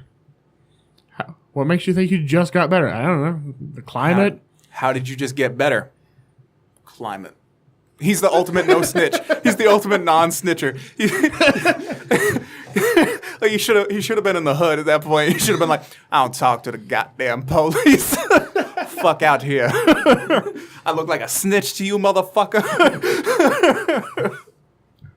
I'm gonna pull out my gat. He pulls out a crossbow. What the fuck? How did you get that in here? I'm the greatest now. Same way I got cured, motherfucker. Climate. What's up? Run it. Get naked. Give me that watch. I want a version of Game of Thrones so bad now. Are we just George going to do a becomes a parody? gangster. They just Photoshop a hat on him that says "Get smoked." Gets those sunglasses and the freaking doobie in his mouth. Just Oh my god! If this doesn't exist, We're going to have to make it. Anyway, so that scene was fine, and then the scene after where the dude's Are we like, just going to become like what Cracked used to be? Where we just make a bunch of our own parody shit? I would like that, yeah. Welcome Back, Potter is still one of my favorite things I've ever seen in my entire life. Still one of the best songs I've ever seen in a trailer, too. Oh, man, it's such good. All right, so anybody have anything to say about that scene other than it was fine? was exactly Is fine. this the scene all the way through to the end where he's like, you have to write all this up too? Yeah. I did Okay. kind of like that part because like that's not much of a punishment for Sam. It's kind of like a low key like It's just back to normal duties. This guy is a Hogwarts professor. No, that's Actually, exactly I what see I it as a felt low-key like. reward Because he was because, like, you did this, which could have killed him and killed all of this. The only- 50 points to Gryffindor. Yeah, under his voice, if he would have been like, 50 points for Ravenclaw, and then walked away, I would have been like, this is the greatest episode I've ever seen of anything ever. This guy's killing it. Like, No, I actually see that as kind of a reward because now he gets to look through all those tomes. There's knowledge in which there. I get the feeling that at least one or two of those is probably from the like restricted restricted- section. the first, so Maester Pycelle is there. Somehow he's back from the grave, and he's just like, you know, they have a meeting, they're in the mess hall or whatever, and he's like, just letting everybody know. Just letting everybody know. Sam performed an experiment on Jorah Mormont. Not that kind. An experiment that was forbidden from him to do it. He learned it through stealing a book from the restricted section of the library. I must deduct 20 points for Gryffindor. But, because of his success in saving Ser Jorah and his bravery to save a man's life when we strictly forbid it, 200 points to Gryffindor. They have won the House Cup. Mic drop. I'm gonna go suck some dicks now. Also, like, while you're doing that, it reminded me of the other part of that scene that I really liked. And he was like, how did you know it would work? I was read about the to bring that. instructions. I also would have loved if at some point he just bursts in the room and he grabs Sam and he's like, "Did you put your name in that goblet of fire?" That's my favorite Harry Potter meme. No, I agree with Anthony. I definitely like the. Well, how did you do it? I read the book, followed the instructions. Read the book, followed the instructions. My God, why have we not thought of this before? Hold on. That works. Hold on, you can read? I thought these squiggly lines were just made up, dog. I didn't think no one could read. I just memorized like 6 words. Why do you think I'm like weighing hearts and shit, dog? Yeah, that was fine. Stone. All right, we good to move to the next one? Yeah. So Castle Rock. I thought the scene was actually kind of well done. Like the whole like overlay of the voice opposed to like going into like the nitty gritty of the battle. Like I do like the massive big battle scenes, but we had a lot to burn through this year. So I'm okay with the way that they shot these two scenes. Like not actually showing the fights. The thing that's annoying me though is like we saw the trailer, the ship fight, and then it was one ship. And then we saw the trailer, we saw the, Castle Rock fight, and it was real quick. And then they didn't even show the Highgarden fight. So it makes me wonder what the fuck they're saving their budget for. It's got to be this Dothraki fight. If this Dothraki fight is real quick too, then they must have this fucking last It's going to be the north of the wall. the last 2 episodes better be north of the fucking wall, like both of them. Like that's the only way that you're wasting. We need 2 back-to-back hard homes. How are you using $100 million and you haven't showed Ghost once? You've showed Nymeria for 4 seconds. Like I don't know. Like this has got to be some massive shit towards the end. But yeah, I thought it was very well done. Yeah. Grey Worm didn't die, which I thought was crazy. I was like, what? Grey Worm didn't die? You're obviously setting up Grey Worm to die, bro. We don't know that for sure yet because they cut away. Yeah. Showing. But I expected him to get Euron's murked up, like fleet. in the hall. Like, yeah. I do like my joke I made that this is the only time that the Unsullied are pregnating anything. Because they're like, can't impregnate it, can't impregnate it. I was like, the Unsullied pregnated it. Yeah, I do like the throwback You know, line, ain't- which I ain't got do no berries understand for that the it's not the twigs. complete line, but Yeah. I still found it funny that it's like, as a wise man once said, give me 10 good men and I'll impregnate the bitch. Yeah. It was funny to me. Yeah, it was fine. The thing. What was I gonna say? Here's the thing about the Unsullied. This is what I was gonna dive into. We don't know for sure they don't have dicks. They just don't have balls. Because that's the thing. When you're castrated, they just take your balls. Right. Well, I mean, The only person that we And the have ever man- been expressly stated that the whole thing just gone was Varys. And an interesting thing is because I was reading an article about this because that was a question. So apparently, men that have been castrated can, if they have their dick still, they can get erections and they can fuck. yeah, but you can't pregnate. No, but I just thought that was interesting. So like, He went down on Missandei last thing, but we don't know for a fact he didn't just have a rager the entire time. We don't know what happened. He could have fucked the shit out that girl. And I hope he did. Good job, Grey Worm. Dick that looks like a banana hanging off the edge of a cabinet. That's fine. That joke was stale. If you have to choose Ken doll or just dick, I mean, I would go just dick. If I could still get hard and ejaculate, like, and just not get girls pregnant, there's no fucking sperm in my ejaculant, that's fine. I mean, I want to get a vasectomy anyways. I don't want children's. I'm just saying, man, like, I don't mind it. I don't use my balls for much. Scratching. I don't scratch Matter with of my fact, balls. most of the time they're bothering me. Fucking like sticking to my leg and shit. You gotta shake them free. Just like, goddamn. Anyway, so getting off the topic of my balls. So back to the fight of this fight. I'm not Euron, you know. Let's see here. What else do I have written down? I like the fact that the Lannisters are steady out playing Dany's men. So this is something I wanted to go into. So an interesting thought is the idea that, yes, Dany has this massive, powerful army or whatever, but none of these guys are really battle-hardened. You know, she's taken most of the cities without actually having to fight in Let battles. me go back a little bit. I actually don't like what they did with the Dothraki thing, taking Casterly Rock. You mean the Unsullied? Yeah, that's what I mean.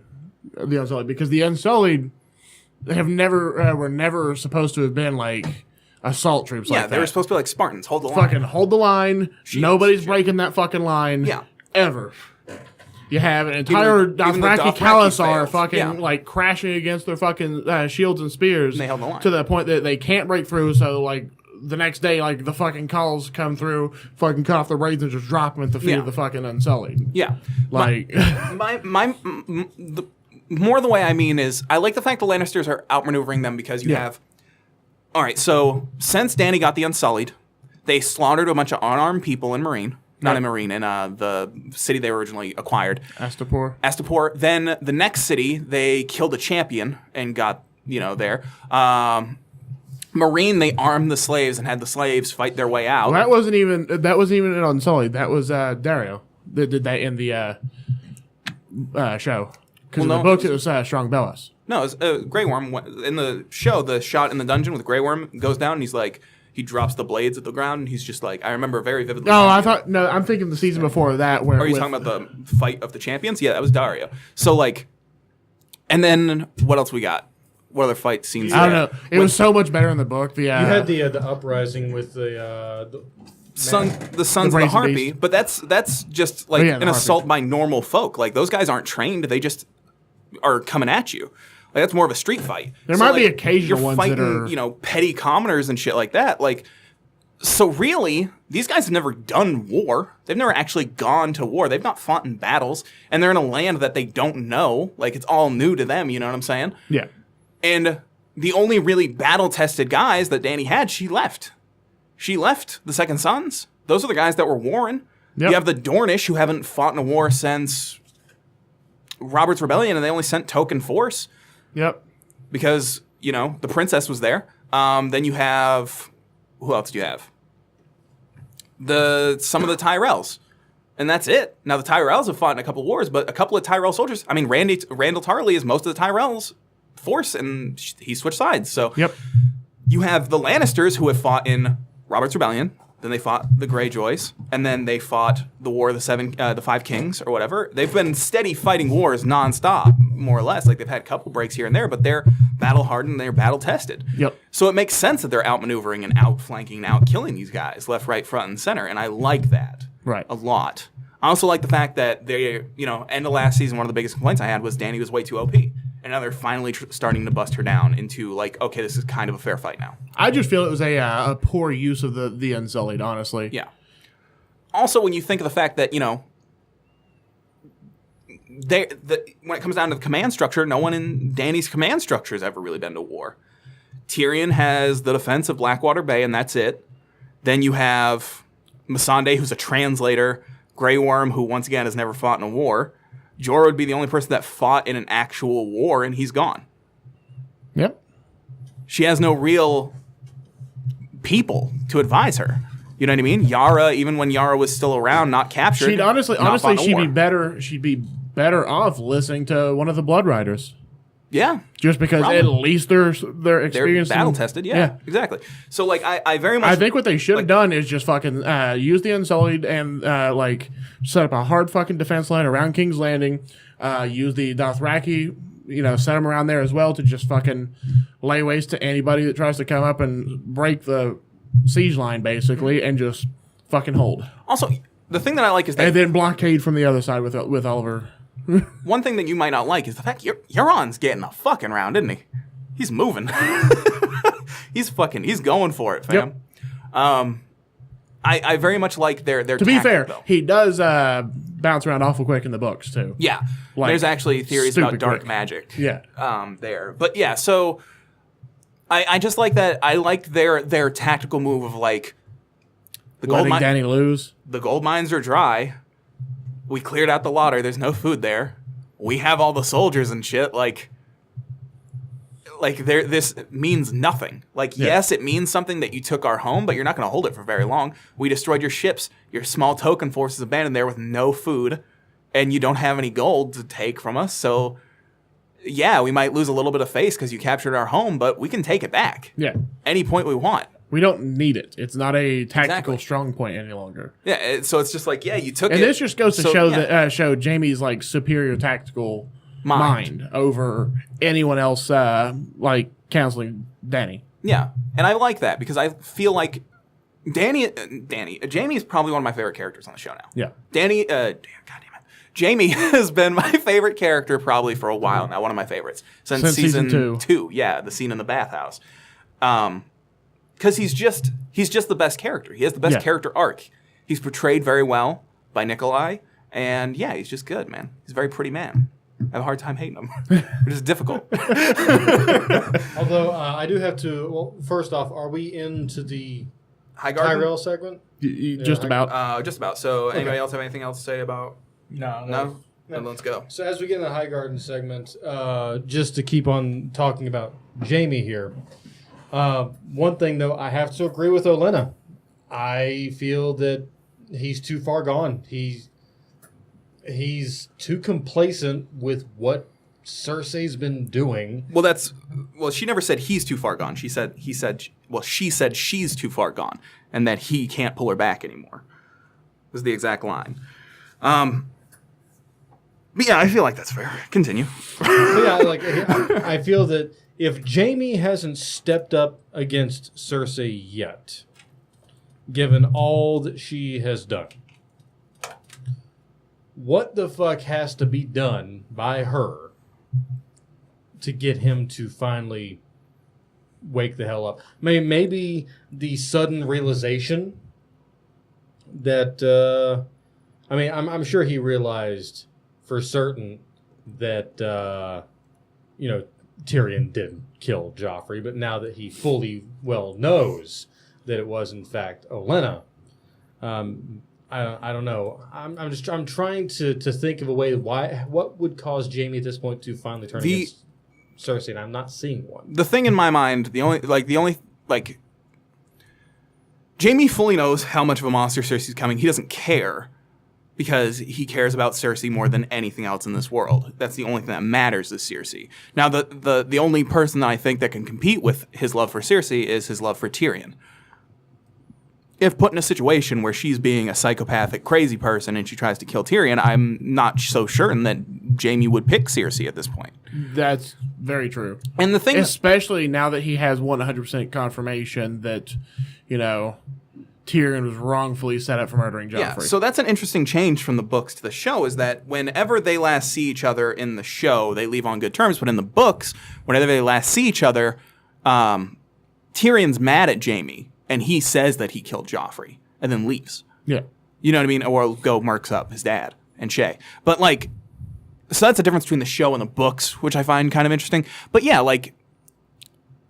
so I checked Twitter, and everybody is, of course, hashtagging Game of Thrones, and the thing that I kept seeing over and over and over and over and over again was mic drop moment from Olenna. Oh shit, bro. Oh shit, bro. Oh my god, shit, bro. Yeah, I know. I said the same thing 8 times because they're all saying the fucking same thing. And I don't understand why people were geeking out about that because it's not information we didn't have. And there's no way Jaime didn't know that in my mind. Like, Jaime was 100% confident Tyrion had nothing to do with it. Like, that's the whole thing. That's why he let Tyrion free. He knows that Cersei was just seeing demons where there weren't any. He knows that she's cruel to Tyrion and doesn't like Tyrion and wants to blame him for everything. So I find it strange that people were losing their minds over that, because it's just like, Jaime never thought Tyrion was the bad guy. And Jaime's not a stupid dude, you know? So from there, he has to weigh, you know, the options of, like, who could have done this. Sansa could have done it. He knows Sansa. He knows Sansa's a dumb little girl. She wouldn't have done that. Like, she was still a child at the time. Like, he kind of would have blown past that in my mind. Yeah. So that leaves Varys, who leaves immediately after that. Likely. Peter Baelish, who leaves immediately after that. Also, you know, not out of the realm of possibility. Or the Tyrells. Those are the only people that could have done it.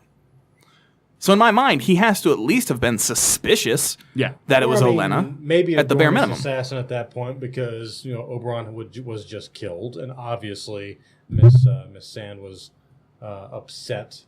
So maybe in the back of his mind, he could have maybe thought like a Dornish assassin of some nature, but that's very unlikely. Yeah, I mean, there's, you know, no evidence for such a thing. The Dornish thing doesn't work because Joffrey died prior to the Oberyn thing. That's right. Because the Oberyn thing happened in direct response where's to my Joffrey. brain tonight? So I am so sorry. You're temporally dyslexic. It's okay. In my mind, it's not like that, the whole deal of like, I never expected it was her. I feel like Jaime should have probably paid, like, I feel like it should have been played much more like he just got confirmation, opposed to like, Salmon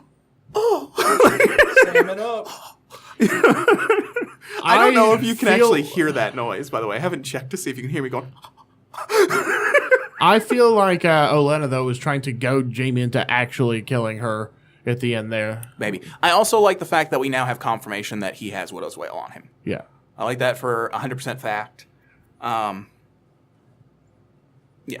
very pleased with that, because I everybody's been wondering where the fuck it is. I like that.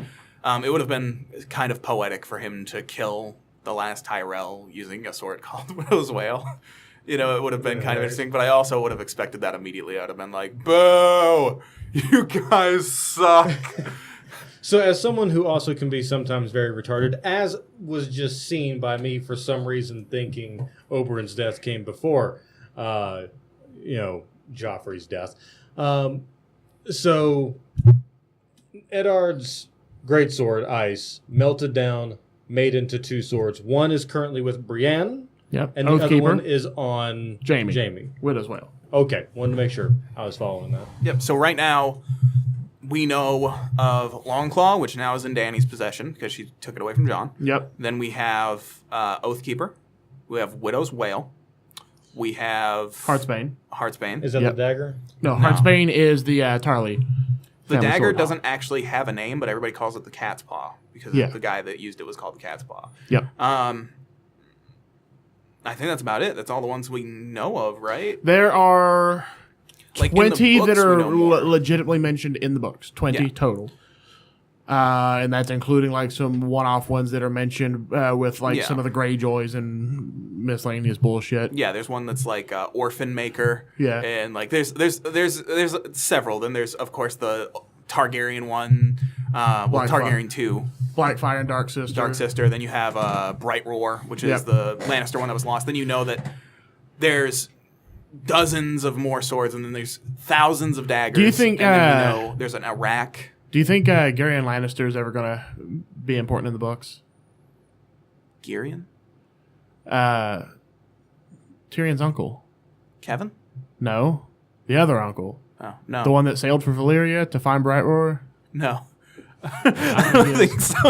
I mean, it's possible. I feel like they wouldn't have put that. I mean, the thing about George is like you never know what's actually going to be important for George, because he's already said certain things he's not going to come around to, like the deep ones. He said he's never going to explain the deep ones, which is bullshit, because I'm interested in the deep ones. He did all this development of like the Black Stone and shit like that, and the deep ones and how it's connected, and the Isle of Many Faces and the Toad fucking statue and all that kind of shit. And it's just like, oh shit, like this is going to be like a thing. And then he's like, I'm never going to ever cover that. And it's like, fuck you, fat man. You piece of shit. You fucking sea captain looking motherfucker. But yeah, guys, that wraps up the episode. What did you guys think of this episode as a whole? I digged it. I liked it. I was all right with it. Pretty good episode. I wouldn't say it's one of my favorites, but I didn't hate it. Is it your favorite of this season so far? Yeah. This episode had... I mean, it was the last episode, so... This episode was actually really good. This was like back to like season 5 quality. like I wouldn't say it's as good as like seasons 1 through 4. Yeah. Because I actually like seasons 1 through 4 a lot. This was like, if this would have been like just a normal episode in seasons 1 through 4, I could see that. It's not like the big thing. Yeah. This is definitely my favorite episode I've seen in a very long time from them. Based off of what I've seen the past couple seasons, this is like a perfect 10 for the past couple of seasons. But in the grand scheme of every episode, I would say this is probably like a 8.5. Like it's a I'd solid probably episode. go about a 7, just because, I mean, it was a solid episode. It didn't really do much for me, but it didn't piss me off in any way, really. Not in any way that matters. Right. So... See, I just like certain things. Most I of really my enjoy. complaints with the episode are just minor, just bullshit complaints, well, anyways. So My thing is any episode where Danny is getting outplayed and destroyed on all sides, I'm gonna be super into because I hate her. I hate her so much.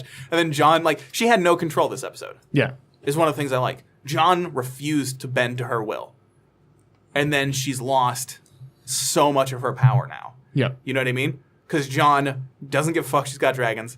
Doesn't give a fuck she's got titties. He's powering through. The next episode preview. I found it very interesting that it was vague as hell.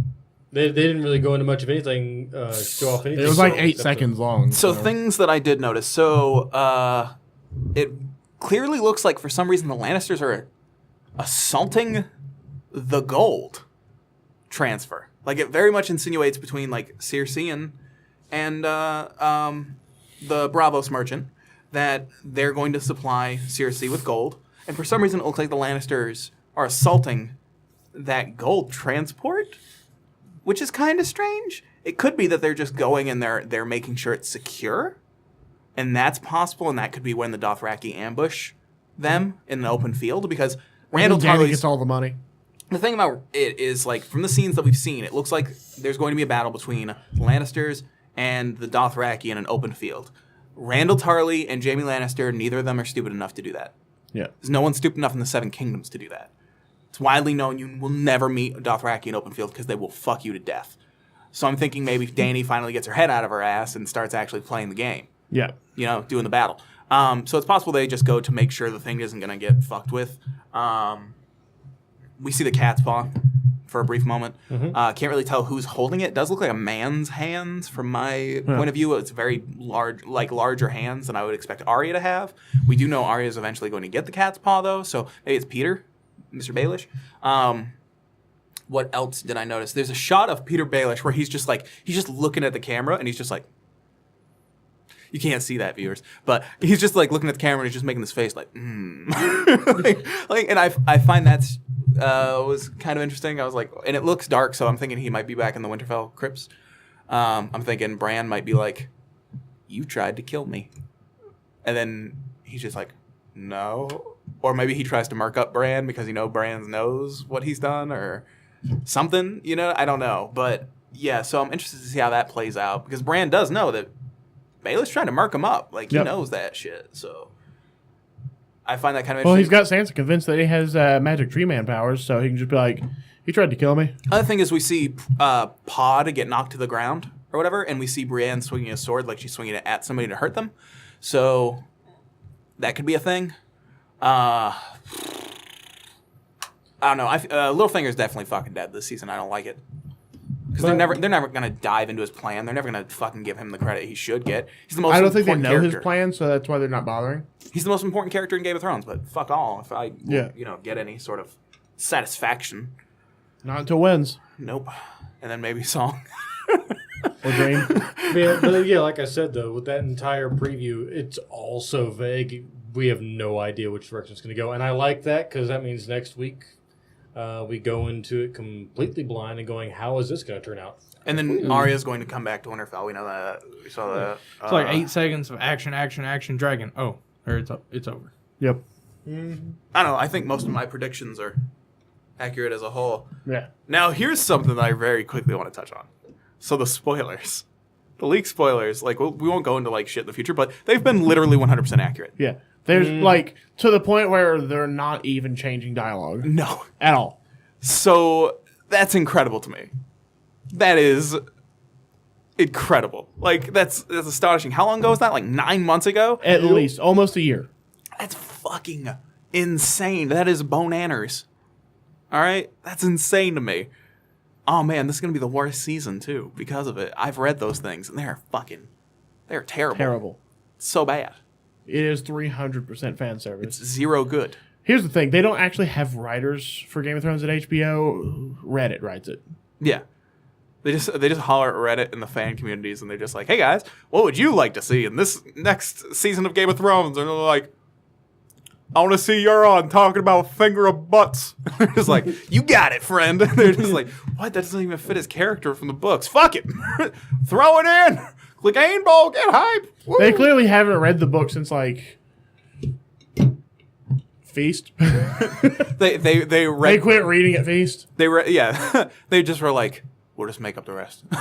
George will tell us all the information we need to know after that. Then season 4, George was like, I'm out. And everybody's like, no. Oh, fuck. We can't say that we didn't read the books. We've said we've read the books so many times. Should we read the books? I say we fucking wing it. Bad boy, baby. Can't stop, won't stop. Never do that again.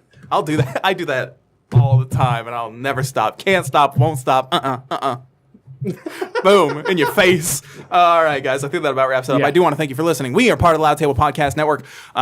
We post content sometimes 5 days a week, baby, Monday through Friday. You can email us, loudtableproductions@gmail.com. Tell us what you thought of this episode. Tell us what you think will happen in this season of Game of Thrones, unless you've read the leak, in which case, don't, because we know that you're right. Yeah. It saddens us. It's crazy. Anyways, you can also follow us on Twitter. We are Loud Table Prod, Prod. Follow us on Instagram, loudtable_productions. You can follow us on Facebook, Loud Table Productions. We have a Reddit. You can find us on iTunes or anywhere podcasts or wherever the fuck. You can comment, subscribe, rate us. You can follow us on YouTube. Subscribe to us there. You can follow us individually on Twitter. I am at Gadget Ross. That's GADRYROSS. And I'm at Chris_Bogard. I'm at Anthony Hagen 13. And I am at the Wolf Among Us. That's Wolf with an E. And that'll about wrap it up, guys. I do want to thank you for listening. And until next time, I still need a sign-off phrase. Gusno! Hey! Hold on. I have something for this. Catchphrase! Finger in the butt? Finger in the butt. No. No. No? What about Just go with the classic. come on, I gotta find something here. I like that thing you did with your tongue.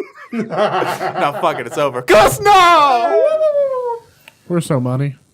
We're so fucking money, baby. I purposely didn't write I'm so money in the script solely because, like, you guys really hated it Listen, that I wrote. Well, the thing is, is like, it? punch up? Are we done? Yeah, no, we're not. No, done. we're I'm not still done. recording. Okay. When the last episode got uploaded, it was put in the description that Matt's so money. I went in and changed it to just You catchphrase redacted. motherfucker! I'm gonna change that a million times back. This will never stop. I'm so money, baby. Good night.